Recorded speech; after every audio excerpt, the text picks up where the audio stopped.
Dance खाली कल गीत बोलनी ना गीत बोलिनी कौन कह आज जो विभिन्न कंपटीशन होची जो स्कूल रो आपण केम देखुचंती भल लाଗୁଛି ସ୍କୁଲରେ କମ୍ପିଟିସନ ହେଉଛି भजन गाइबा सहज ना कष्ट ए भजन रे नृत्य करवा ସହଜ सहज ଯିଏ ଭଜନ ଶିଖିଥିବ ତା ପାଇଁ ତ ସହଜ ना आपन को सहज लागिला ना कष्ट लागिला पिला माने अछते आपण को सहज लागिला ମୋ ଜାଗା କାଢ଼ିବାରେ आशा करुँच मत मिल चेष्टा कर ये जो विवेकानंद शिक्षा केंद्र जो आज जो विभिन्न प्रकार कंपटीशन कर तो नहीं ओडिशी भाग नहीं या प्रयास को कौन कहे विवेकानंद शिक्षा केंद्र हूँ जानी जे स्वामी विवेकानंद नाम ही जे आपण जो ओडिशी नाचे ते कौन रखी मन माइंड जे ना मुझे जीतबी निहाती कह माने ओडिशी गोटे जमी फॉर्म थाए जमीक एक्सप्रेशन नहीं ना तो आखिर एक्सप्रेशन नहीं डांस हिसाब से तो से हिसाब से आशा रखी मुझे विभिन्न प्रकार कंपटीशन होती भाग नहीं ना खाली ओडिशी नाचे हाँ ओडिशी नाचे भाग खाली ओडिशी ना अन्य कौन ये डिबेट हो क्षेत्र ना खाली ओडिशी नाचे कौन होप रखी जीतीजे कौन सब पार्टिसिपेट आप ओडिशी कौन अच्छी कौ छंद अच्छी माने ओडिशी जो आप डांस करे को ऊपर अखिल भारतीय शिक्षा संस्था एवं जगन्नाथ मिशन ट्रस्ट तरफ गोटे वार्षिक उत्सव चली यहाँ हूँ 13तम वार्षिक उत्सव ए पिलामानंकु स्कॉलरशिप अवार्ड और प्रज्ञा अवार्ड दि जाए पुरस्कृत कराए प्रायतः ओडिशा रे 100 ऊर्ध्व विभिन्न जिले में विवेकानंद शिक्षा केंद्र गढ़ी उठी ट्रस्ट आ संस्थान तरफ आज पिला माने प्राय 200 ऊर्ध्व पिला ये प्रतियोगिता भाग नहीं स्कॉलरशिप अवार्डटा पूर्व करा जाए प्रति छात्र छात्री माने ये उपस्थित था ता छड़ा आज इंस्टांट सॉन्ग डांस डिबेटर प्रतियोगिता करा जायथिला पिला माने एथरे भाग नहीं कृतित्व अर्जन कर प्रज्ञा अवार्ड रे पुरस्कृत करा विवेकानंद शिक्षा केंद्र जो विवेकानंद नाम नामित एक प्रमुख अनुष्ठान प्रमुख शिक्षा केंद्र ओडिशा रे बहुत पिला आमर ये कार्यक्रम माध्यम देश विदेश में अवार्ड पाउछंती आमे आगामी यही ट्रस्ट जो कार्यक्रम परिचालित करुँच लगे रखिब आ पिलामानकर अविरत तंकर जो चेष्टा प्रयास प्रेरणा या द्वारा मिलूँ पे निश्चय सफलता अर्जन कर भविष्य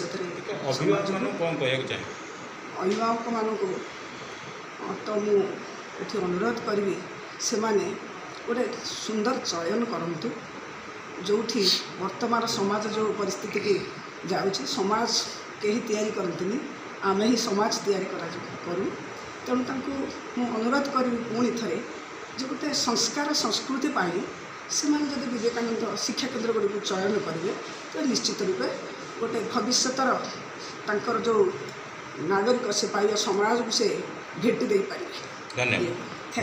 विवेकानंद शिक्षा केंद्र 17 नवेम्बर 1981 मसीह आरंभ होता आम मानकर चेष्टा जे सारा ओडिशा रे यही विवेकानंद नाम नामित शिक्षानुष्ठान एक आदर्श एवं शिक्षा उपरे वैकल्पिक परिवर्तन आने आम चेष्टा करें वर्तमान 100 ऊर्ध्व स्कूल सारा ओडिशा रे गुरुपल्ली रे कार्यरत अच्छे आरंभर आम चेष्टा करूँ गार्डियन मानकर सहयोग एवं पिला मानकर परिश्रम ये अनुष्ठान को तैयारी करने बहुत चेष्टा आमर लगी रही केवल शिक्षा क्षेत्र में नुहे शिक्षा उपरे जो आनुआल परीक्षा स्कॉलरशिप परीक्षा एवं अन्यान्य परीक्षा रे उत्तीर्ण होता छात्र छात्री आज केवल ओडिशा नुहे पृथ्वीर विभिन्न कंट्री रे कार्यरत अच्छा जो शिक्षा माध्यम एवं भी आमर से ଗାର୍ଡ଼ିଆନ୍ ମାନଙ୍କର ସାହାଯ୍ୟ ସହଯୋଗରେ ପିଲାମାନେ ଉନ୍ନତ ଶିକ୍ଷା ଚାଲିଛି। କିନ୍ତୁ ଆମମାନଙ୍କର ଲକ୍ଷ୍ୟ ଥିଲା ଯେ ପିଲାମାନଙ୍କୁ ଯେଉଁ 100ରୁ ଉର୍ଦ୍ଧ୍ୱ ସ୍କୁଲ ଅଛି ତା ଭିତରେ କମ୍ପିଟିସନ୍ କରି ଯେମିତି ଭୁବନେଶ୍ୱରରେ ଚାଲିଛି ଅନୁଷ୍ଠାନ, ସେ ଅନ୍ୟ ଅନୁଷ୍ଠାନ କିପରି ସେଇଭଳି ଭାବରେ ଶିକ୍ଷାଦାନ ଦେବ ତାର ମଧ୍ୟ ପରୀକ୍ଷା। ସେଥିପାଇଁ ସ୍କଲାରସିପ୍ ପରୀକ୍ଷା ପ୍ରତିବର୍ଷ କରାଯାଏ ଏବଂ ଫଙ୍କସନ୍ ଦିନ ପିଲାମାନଙ୍କୁ ଡ୍ୟାନ୍ସ, ଡିବେଟ୍ ଏବଂ ସଙ୍ଗର କମ୍ପିଟିସନ୍ କରାଯାଇ ସେମାନଙ୍କ ମଧ୍ୟରେ ଯେଉଁ ପିଲାମାନେ ଫାର୍ଷ୍ଟ, ସେକେଣ୍ଡ, ଥାର୍ଡ଼ ପାଆନ୍ତି ସେମାନଙ୍କୁ ପ୍ରାଇଜ୍ ଦିଆଯାଏ। ଆମର ଏହି ଉଦ୍ଦେଶ୍ୟ ଲାଗି ରହିଛି।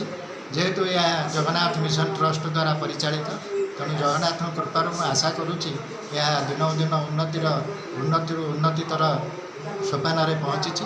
ଆଉ ମୁଁ ଅଧିକ କିଛି କହିବି। ଆଉ ଅଖିଳ ଭାରତୀୟ ଶିକ୍ଷା ସଂସ୍ଥାନ ତରଫରୁ ଓଡ଼ିଆ ମିଡ଼ିୟମ୍ ବହୁତ ସ୍କୁଲ ଆଉ ଇଂଲିଶ ମିଡ଼ିୟମ୍ ସ୍କୁଲ ସେମାନେ କମ୍ପିଟିସନରେ ଭାଗ ନେଇଛନ୍ତି। ଆମେ ଚାହୁଁଛୁ ପିଲାମାନେ ସବୁବେଳେ କମ୍ପିଟିସନ୍ ମାଇଣ୍ଡ ରହୁ ତାଙ୍କର। ଆଗାମୀ ଶିକ୍ଷାବର୍ଷ ପାଇଁ ଆମେ ମଧ୍ୟ ପିଲାମାନଙ୍କର ପହଁରା ଶିଖାଇବା ପାଇଁ ସୁଇମିଂ ପୁଲ୍ ତିଆରି କରୁଛୁ। ପିଲାମାନଙ୍କର ଏକ୍ସରସାଇଜ୍ ପାଇଁ ଆମେ ଜିମ୍ ସ୍କୁଲରେ ତିଆରି କରୁଛୁ। ପିଲାମାନଙ୍କର କହିବା କାପାସିଟି ବଢ଼ାଇବା ପାଇଁ ଅଡ଼ିଟୋରିୟମ୍ କରୁଛୁ, ଯେଉଁଥିରେ 100-200 ପିଲା ବସିକିରି ଅନ୍ୟ ପିଲାମାନେ ଭାଷଣ ଦେବେ, ଆକ୍ସନ୍ କରିବେ, କହିବେ। କାହିଁକିନା ପିଲାମାନଙ୍କର କହିବା ଚାତୁର୍ଯ୍ୟ ବଢ଼ିବା ଦରକାର, କହିବା ଶୈଳୀ ବଢ଼ିବା ଦରକାର। ସେମାନେ ସୁନ୍ଦର ଭାବରେ ଯେମିତି ବିବେକାନନ୍ଦ ସାରା ବିଶ୍ୱରେ ଭାରତର ପ୍ରତିଷ୍ଠା କରିଥିଲେ, ଭାରତର ସଂସ୍କୃତି କଲଚରକୁ ନେଇକରି ଆମେ ସେଇଭଳିଆ ଆଉ କିଛି ପିଲା ତିଆରି କରିବାକୁ ଚାହୁଁଛୁ ଯେଉଁମାନେ ସାରା ପୃଥିବୀରେ ନାଁ କରିବେ, ଆମ ଦେଶର ଗର୍ବ ଗୌରବ ତାକୁ ବଜାୟ ରଖିବେ। ପିଲାମାନଙ୍କୁ ସବୁବେଳେ ଉତ୍ସାହିତ କରିବା ଦରକାର, ଆଉ ସେ ଜାଣିବା ଦରକାର ଯେ କ'ଣ କଲେ କ'ଣ ହେବ। ଏଇଆ ଯଦି ନ କରିପାରିବେ ତାହେଲେ ଦେଶ ଆଗେଇ ପାରିବ ନାହିଁ। କ'ଣ କଲେ କ'ଣ ହେବ, ପିଲାମାନେ ବି ତାକୁ ପରିଚାଳନା କରନ୍ତୁ। ଏବେ ସାରା ଦେଶରେ ସାରା ବିଶ୍ୱରେ ସବୁ ଯେଉଁ ମାନସିକତା ଲୋକମାନଙ୍କର ପରିବର୍ତ୍ତନ ହେଇଛି, ସବୁବେଳେ ଯୁଦ୍ଧ, ଏବେ ପେଟ୍ରୋଲ ମିଳିବା କଷ୍ଟ, ଗ୍ୟାସ୍ ମିଳିବା କଷ୍ଟ, ଏଇଟା ପ୍ରକୃତରେ ନୁହଁ, ଖାଲି ଲୋକମାନଙ୍କର ଆତ୍ମଗର୍ବ। ରାବଣ ଏମିତି ଦିନେ କରୁଥିଲା, ସେଇଭଳିଆ ଚାଲିକିରି ଆମେ ନଷ୍ଟ ହେଉଛେ। ତାକୁ ସମାଧାନ କରିବା ପାଇଁ ମଧ୍ୟ କେହି ଲୋକ ବାହାରୁ ନାହାନ୍ତି ଯେ ଠିକ୍ କଥା କହିବା ପାଇଁ। ପୃଥିବୀଟା ବର୍ତ୍ତମାନ ଭୟରେ ଅଛନ୍ତି। କେବଳ ତା ଭିତରେ ମାନ୍ୟ ସମ୍ମାନୀୟ ପ୍ରଧାନମନ୍ତ୍ରୀ ଭାରତକୁ ଟିକିଏ ଅଲଗା ରଖିଛନ୍ତି। ବହୁ ଦେଶ ସଂଶ୍ଳିଷ୍ଟ ହୋଇଯାଇଥାଏ, ଏଭଳିକି ଇଂଲଣ୍ଡ, ଫ୍ରାନ୍ସ, ଜର୍ମାନ, ଜାପାନ ସେମାନେ ସବୁ ଦେଖୁଥିଲେ ମଧ୍ୟ ଅନ୍ୟାୟ ହେଉଛି, କହିପାରୁନାହାନ୍ତି। ତା ଭିତରେ ନରେନ୍ଦ୍ର ମୋଦି କିଛି କିଛି ଦୂରତା ମେଣ୍ଟେନ କରୁଛନ୍ତି। ସିଏ ମଧ୍ୟ ଦୃଢ଼ ଭାବରେ କହିପାରୁନାହାନ୍ତି ଯୁଦ୍ଧରେ ଫସିଯିବା। ଆଉ ତେଣୁ ଆମେ ଏଭଳିଆ ପିଲା ତିଆରି କରିବା ଯେମିତି ଭଗବାନ କୃଷ୍ଣ, ଭଗବାନ ରାମଚନ୍ଦ୍ର ଏଠୁ ସାରା ବିଶ୍ୱକୁ ଆଦର୍ଶ ଦେଖାଇଛନ୍ତି। ସେମାନେ ପୃଥିବୀ ମାଡ଼ି ବସିନାହାନ୍ତି। ତେଣୁ ପିଲାମାନଙ୍କୁ ଏଇଭଳିଆ ପିଲା ତିଆରି କରିବୁ, ସମସ୍ତଙ୍କୁ ଦେଇକିରି ନିଜେ ଖାଇବେ। ଏଇଟା ହେଉଛି ଆମ କଲଚର। ତେଣୁ ସମସ୍ତଙ୍କର ଭଲ ଦେଖି ସାରିଲା ପରେ ନିଜେ ଭଲରେ ରହିବେ, ଭଲ ଖାଇବେ, ସମସ୍ତଙ୍କୁ ଦେଇସାରିବେ। ତେଣୁ ପିଲାମାନେ ବାପା ମା' ଭାଇ ଭଉଣୀ ସମସ୍ତେ ଯଦି ନିଜର ବୋଲି ଭାବିବେ ତାହେଲେ ଇଏ ଆଉ ପ୍ରବୃତ୍ତି ଖରାପ ରହନ୍ତାନି। ଖାଲି ବାପା ମା' ଭାଇ ଭଉଣୀ ଆମର ନୁହଁ, ଆମର ଯେତେ ରହିଲେ ଓଡ଼ିଶାରେ ଓଡ଼ିଶାବାସୀ ସମସ୍ତେ ଆମର ଭାଇ ଭଉଣୀ। ତାହେଲେ ପିଲାର ଆତ୍ମବଳ ବଢ଼ିବ, ଆଉ ସେ ଭଲ କଥା ଚିନ୍ତା କରିବ। ଜୟ ଜଗନ୍ନାଥ।